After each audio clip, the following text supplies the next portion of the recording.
বিশ্বনবী রাসূল আরবি সাল্লাল্লাহু আলাইহি ওয়াসাল্লাম জানিয়ে দিচ্ছে, তোমরা যদি আল্লাহর কাছে জান্নাত চাও তাহলে জান্নাতুল ফেরদাউস চাও, কারণ হলো এটা সর্বোত্তম এবং সর্বোৎকৃষ্ট জান্নাত। জোরে জোরে বলে সুবহানাল্লাহ।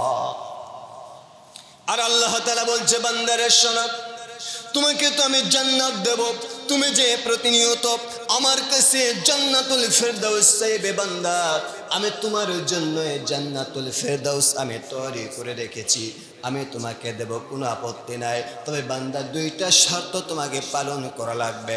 আল্লাহ সুবহানাহু ওয়া তাআলা বলেন, ইন্নাল্লাযীনা আমানু ওয়া আমিলুস সালিহাতি কানাত লাহুম জান্নাতুল ফিরদাউসি নুজুলা।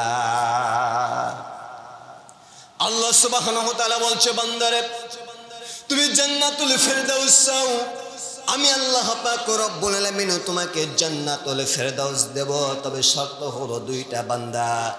এক নাম্বার শর্ত হলো বান্দা তোমাকে ঈমান আনা লাগবে। জোরে জোরে বলি সুবহানাল্লাহ। এখন বলুন তো, আপনি আর আমি খুশি হওয়ার কথা, কারণ ঈমান নামের সম্পদ আপনার আমার কলিজায় আছে না নাই? আছে না? আমরা তো ইমানদার, আমরা বেঈমান হলে তো আর মসজিদ পর্যন্ত সুন্দর করে ওযু বানায়া জুমার নামাজ আদায়ের উদ্দেশ্যে এখানে আসতাম না। আসতাম না? জোরে বলেন, আসতাম না। আমরা ইমানদার, ঈমান নামের সম্পদ আপনার আমার কলিজায় আছে, আছে না নাই? কিন্তু মুসলমান ভাইরা আমার, আপনার ঈমান আমার ঈমান কতটা মজবুত এটা দুনিয়ার কোনো মানুষ না জানলেও আমার আল্লাহ পাক রব্বুল আলামিন ভালো জানেন। এই জন্য আল্লাহ তাআলা বলেন, ইয়া আইয়ুহাল্লাযীনা আমানু কু আনফুসাকুম ওয়া আহলিকুম নারা। আল্লাহ সুবহানাহু ওয়া তাআলা বলছে, ঈমানদার বান্দারা শোনো, তোমরা নিজেরা জাহান্নামের আগুন থেকে বাঁচো আর পরিবার পরিজনদেরকে জাহান্নামের আগুন থেকে বাঁচাও। কাদেরকে উদ্দেশ্য করে বলছেন? ইহুদি বৌদ্ধ খ্রিস্টানদেরকে বলেন নাই, দুনিয়ার সাধারণ কোন মানুষকে উদ্দেশ্য করে বললেন না। আল্লাহ সুবহানাহু ওয়া তাআলার বক্তব্য হলো, ঈমানদার বান্দারা, আমার ভাইয়েরা, ঈমানদার তো ঈমানদার, তারা তো জান্নাতে হবেই। কিন্তু আল্লাহ তাআলা জানিয়ে দিচ্ছে, ঈমানদার বান্দারা তোমরা নিজেরা জাহান্নামের আগুন থেকে বাঁচো আর পরিবারদেরকে জাহান্নামের আগুন থেকে বাঁচাও। তার মানে ঈমানদারদেরকে ডাক দিয়ে যখন বললেন, তাহলে বুঝতে হবে ঈমানের মধ্যে ভেজাল আছে না নাই? আছে না? আছে। ঈমানদার তো ঈমানদার, বিন্দু মাত্র সামান্যতম যারা পরিমাণ ঈমান নিয়ে যদি কেউ দুনিয়া থেকে চলে যায়, আল্লাহ সুবহানাহু ওয়া তাআলা একদিন না একদিন তাকে জান্নাত দেবেই। আল্লাহ সুবহানাহু ওয়া তাআলা তাহলে কেন বললেন, ঈমানদার বান্দারা সব নিজেরা জাহান্নামের আগুন থেকে বাঁচো আর পরিবার পরিজনদেরকে বাঁচাও? তার মানে দুনিয়ার কোনো মানুষ জানুক আর না জানুক, আপনার আর আমার ঈমান কতটা মজবুত আর কতটা দুর্বল এটা আল্লাহ সুবহানাহু ওয়া তাআলা ভালোই জানে। জোরে বলেন ঠিক কিনা? এই জন্য বলছি, বান্দারা, ঈমানদার বান্দারা আগে ঈমান আনা লাগবে। আল্লাহ তাআলা আরো জানিয়ে দিচ্ছে, বান্দা শোনো, ইয়া আইয়ুহাল্লাযীনা আমানু তাকুল্লাহা হাক্কা তুকাতিহি ওয়া লা তামুতুন্না ইল্লা ওয়া আনতুম মুসলিমুন। এখানে আল্লাহ তাআলা জানিয়ে দিচ্ছে, ঈমানদারেরা শোনো, তোমরা আমি আল্লাহ সুবহানাহু ওয়া তাআলা আমাকে ভয় করো, ভয় করার মতো আমাকে ভয় করো, আর মুসলমান না হয়ে মৃত্যুবরণ করিও না। আমার ভাইয়েরা, আল্লাহর বক্তব্য এখানেও কোনো সাধারণ মানুষকে বলেন নাই, কোনো ইহুদি বৌদ্ধ খ্রিস্টানদেরকে বলেন নাই, ঈমানদার বান্দাদেরকে ডাক দিয়েছে, বান্দা তুমি আমি আল্লাহকে ভয় করো, ভয় করার মতো ভয় করো। এখন প্রশ্ন হলো, ঈমানদার তো আল্লাহকে ভয় করে, জোরে বলেন ঠিক কিনা? ঈমানদার তো মুসলমান, ঈমান আনার পরেই তো মুসলমান হয় মানুষ, তাহলে আবার কেন মুসলমান হওয়া লাগবে? তার মানে আপনার আমার ঈমানটা কত মজবুত, কত দুর্বল এটা দুনিয়ার কোনো মানুষ জানুক আর না জানুক, আল্লাহ সুবহানাহু ওয়া তাআলা ভালোই জানেন। এই জন্য বলছে বান্দারে আগে ঈমান আনো, ঈমান আনা লাগবে। মুসলমান ভাইয়েরা আমার, আপনার আর আমার ঈমান তো কচু পাতার পানির মতো সামান্যতম বাতাসে টলমল টলমল করে। সকালে ঈমানদার, বিকালে বেঈমান, আর বিকালে যদি ঈমান থাকে আবার সকালে বেঈমান। জোরে বলেন ঠিক কিনা?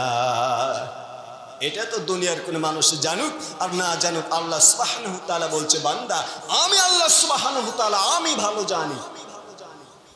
কারণ সকালে তোমার ঈমান আছে, তুমি সকালে ঈমানদার, আর বিকালে তুমি বেঈমান, আবার বিকালে ঈমানদার, সকালে তুমি বেঈমান। বান্দা এই জন্য আমি আল্লাহ সুবহানাহু ওয়া তাআলা বলছি আগে ঈমান আনো, জান্নাতুল ফেরদাউস চাও, আগে ঈমান আনো। কারণ ঈমান আপনার আর আমার যে ঈমান, ঈমানের সামান্যতম কোনো গ্যারান্টি নেই সেকেন্ডের মধ্যে ঈমান ভঙ্গ হয় কি হয় না। দৃষ্টান্ত দিলে খুব সহজে বুঝবেন। গত কিছুদিন আগে একটি নির্বাচন চলে গেল। আগে নির্বাচন ছিল আপনার আমার কাছে একটি উৎসব, বর্তমান সময়ে তেমন নাই। আচ্ছা ওটা বাদে দিলাম, আগামীতে যে নির্বাচন আসছে, উপজেলা নির্বাচন আছে না, আছে। মনে করেন যে আনারস মার্কা দল এখন চলে গেল বাজারে, মৌগাছি বাজারে, যে দেখছে যে 8 থেকে 10 জন মুরব্বী বসে আছে, লম্বা একটা সালাম দেবে। আচ্ছা যার নির্বাচনে দাঁড়ায় এরা সালাম দেয় কি দেয় না? সালাম দেয়, লম্বা একটা সালাম দিয়ে এখন বাবাজিদের খোঁজ খবর নেওয়া শুরু করলো যে বাবাজিরা আপনারা কেমন আছেন? তো খুবই ভালো আছি। আচ্ছা সামনে যে নির্বাচন, আচ্ছা বলেন তো ভোটটা কাকে দিবেন, কোনো চিন্তা ভাবনা করেছেন? তো মুরব্বী মানুষ বোঝেন না, ওরা কৌশল করে বলে না এখন পর্যন্ত কোনো সিদ্ধান্ত হয় নাই। তো ডাক দে বলে দোকানদার সাহেব 10টা চা লাগাও, লাগাও 10টা চা, লাল চা। 10টা চা খাওয়ানোর পর এবার আবার জিজ্ঞাসা করে চাচা এবার ভোটটা কাকে দিবেন? তো বাবাজি আপনি যেহেতু চা খাওয়াইলেন তো ভোটটা তো আপনাকেই দেওয়া লাগে।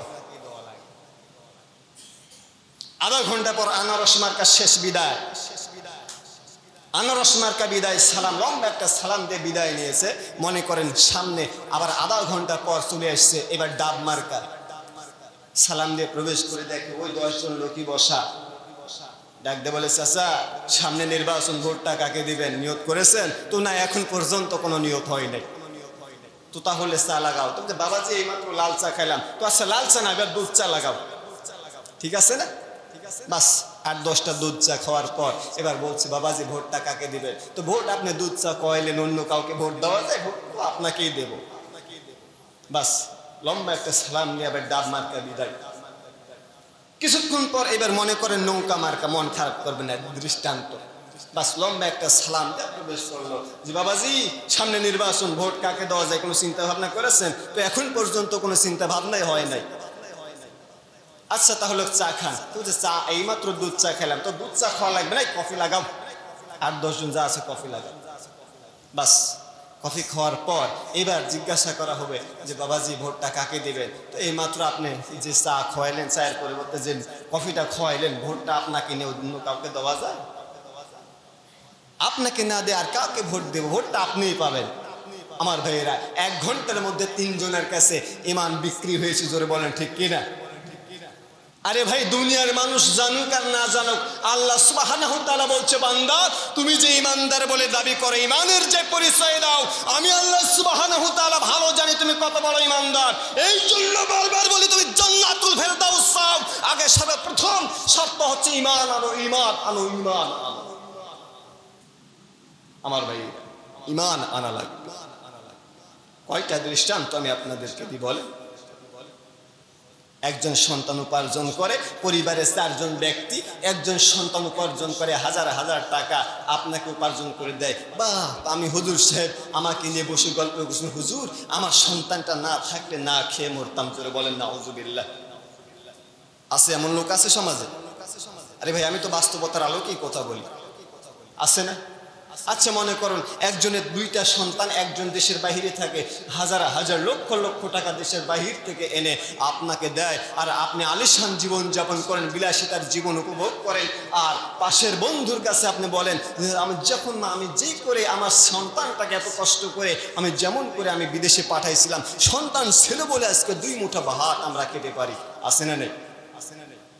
সেকেন্ডের মধ্যে আপনার ঈমান নাই। আল্লাহ এর জন্য বলছে, বান্দা জান্নাতুল ফেরদাউস পেতে চাও, তোমাকে ঈমান আনা লাগবে, ঈমান আনা লাগবে, ঈমান আনা লাগবে। ঈমানের দাম কত জানেন? মুসলমান ভাইয়েরা আমার লক্ষ্য করুন, আপনার আমার ঈমানের দাম কত? একটু মাথা খাটানো, মাথার মধ্যে কথা বললেন, মনটা খারাপ করবেন না, খারাপ করলো আমার কোনো যায় আসে না।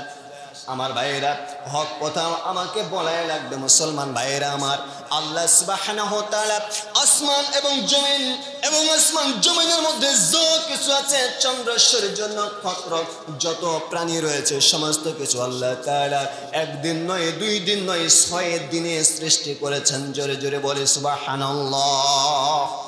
কয় দিনে?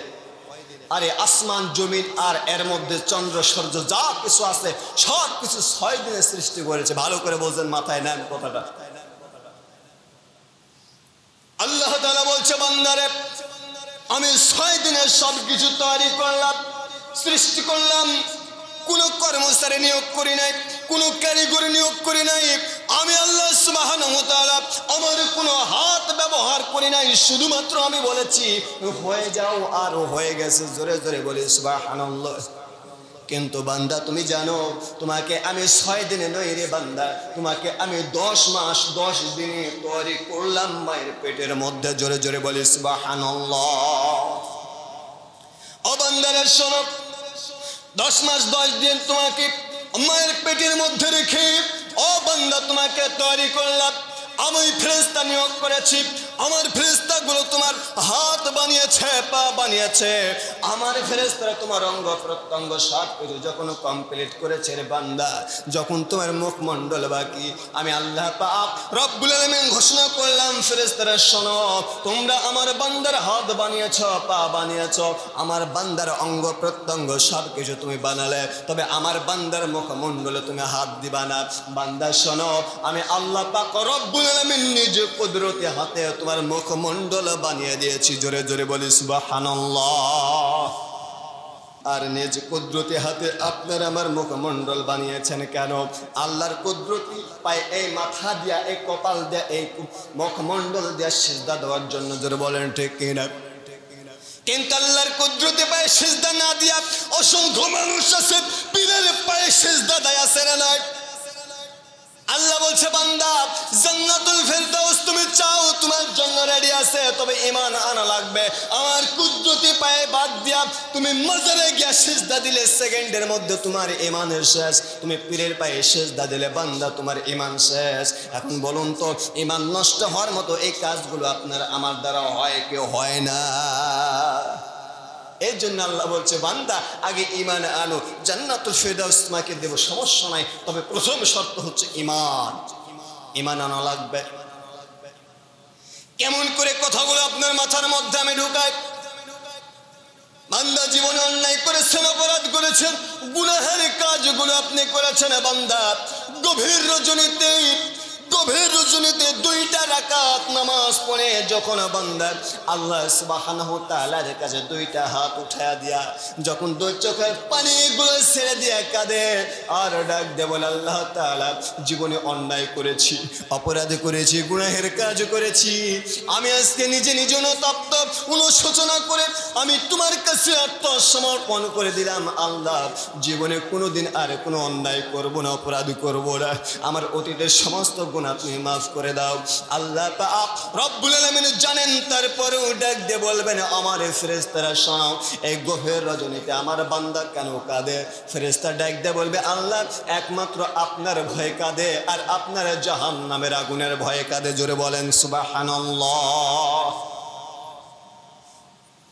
আল্লাহ তাআলা ডাক দিয়ে বলবে, আমার ফেরেশতারা শোনো, আমার বান্দা যে আমার ভয়ে কাঁদে, আমি আল্লাহ সুবহানাহু ওয়া তাআলা আমাকে আমার বান্দা দেখেছে নাকি? ফেরেশতারা ডাক দিয়ে বলবে, আল্লাহ পাক রব্বুল আলামিন আপনার বান্দা তো আপনাকে দেখে নাই, জাহান্নামের আগুনের ভয়ে তারা কাঁদে, আমার জাহান্নাম তারা দেখছে নাকি? ফেরেশতারা ডাক দিয়ে বলবে, আল্লাহ তাআলা আপনার বান্দা আপনাকে দেখে নাই, আপনার তো আর জাহান্নামও দেখে নাই।